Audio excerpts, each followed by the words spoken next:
Evo ispred nas je Samsung Galaxy A37 5G. Mnogi bi rekli u komentarima kršologija, nije sve crno i belo, nikada, tako ni kod Carpija na testu. Ako te zanima kako se ovaj telefon pokazao u realnoj recenziji, ostani do kraja ovog videa. I pre toga lupi like, komentariši nešto, podeli ovaj video, tako pomoćiš rad moga kanala da ostanem nezavisan kao što sam do sada bio. Evo, pogledajte telefon. Na prvu, kao i A57, ali osjeti se u ruci da to nije to, zato što ima plastični frame. 196 grama je težak ovaj telefon. Kao što vidite, nazad ima sjajno staklo, Gorilla Glass Victus Plus je zaštita, mamac je za otiske prstiju. Pogledajte kako izgleda ugašen ekran. Znači nema tu neku crnu boju, to sam pokazivao u live-u kao na primjer S26.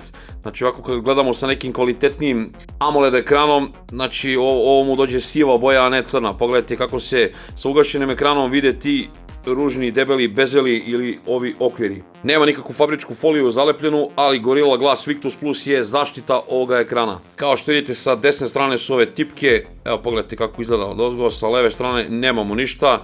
Ovaj konkretno model prima dve nano SIM kartice i može da se ubaci u njega i dve eSIM kartice, ali mogu samo dve da budu aktivne. 6,7 inč je ekran, Super AMOLED, 120 Hz osvežavanja, 1200 nita je ono maksimalno HBM osvjetljenje, pogledajte kako se dobro vidi na suncu, 1080 x 2340 piksela, 19,5:9 i ono stranica otprilike 385 ppi.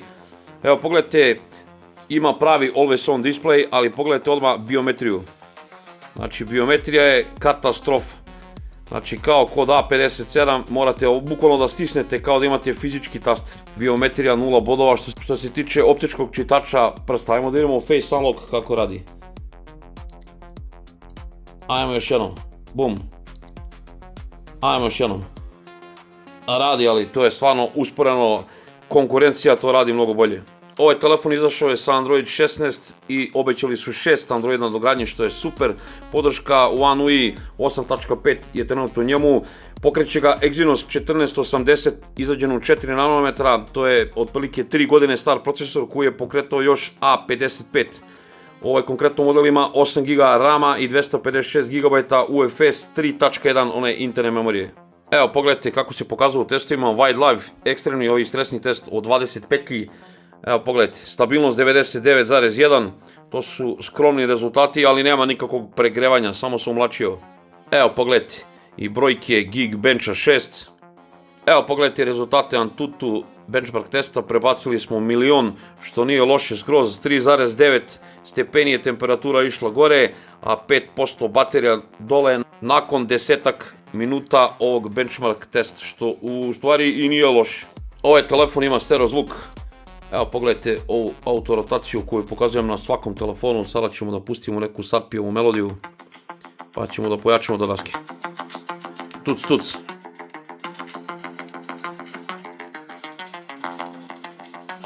Gore slušalica poziva.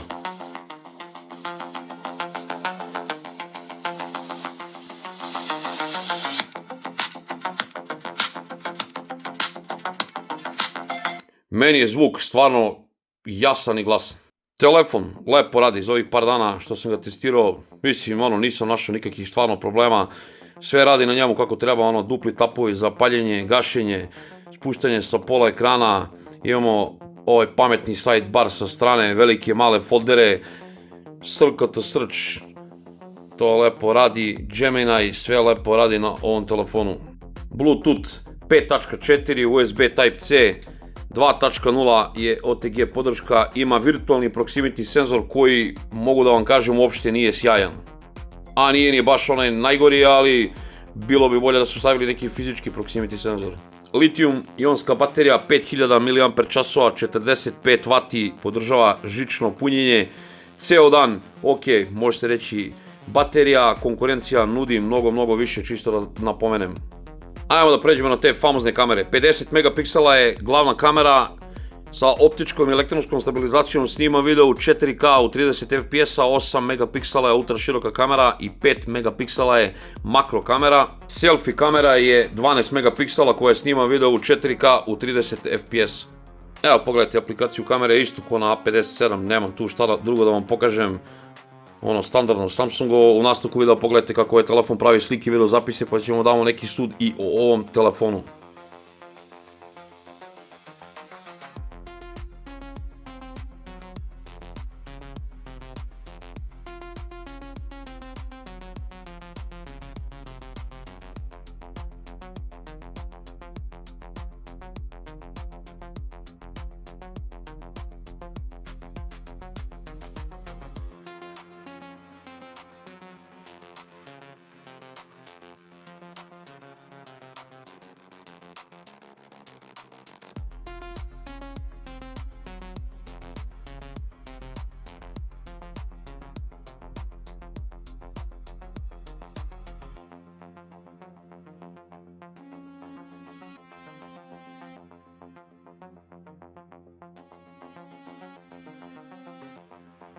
Snima Samsung Galaxy A37, evo kao što vidite 4K 30 fps-a, pogledajte nebo iznad mene, to jako lepo deluje.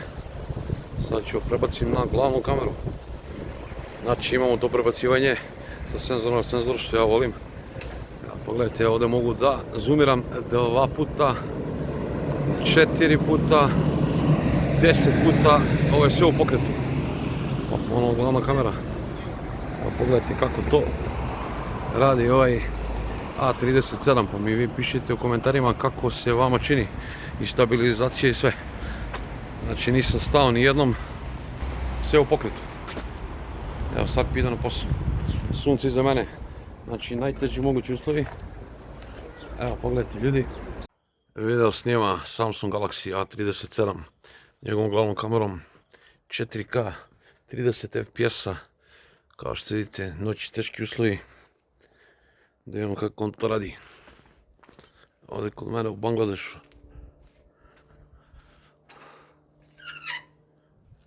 Kao što vidite, prava noć.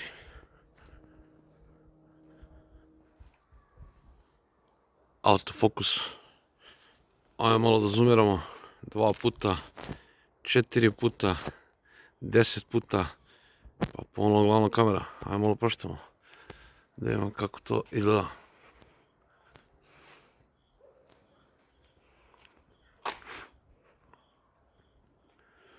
Evo vidite lens flare.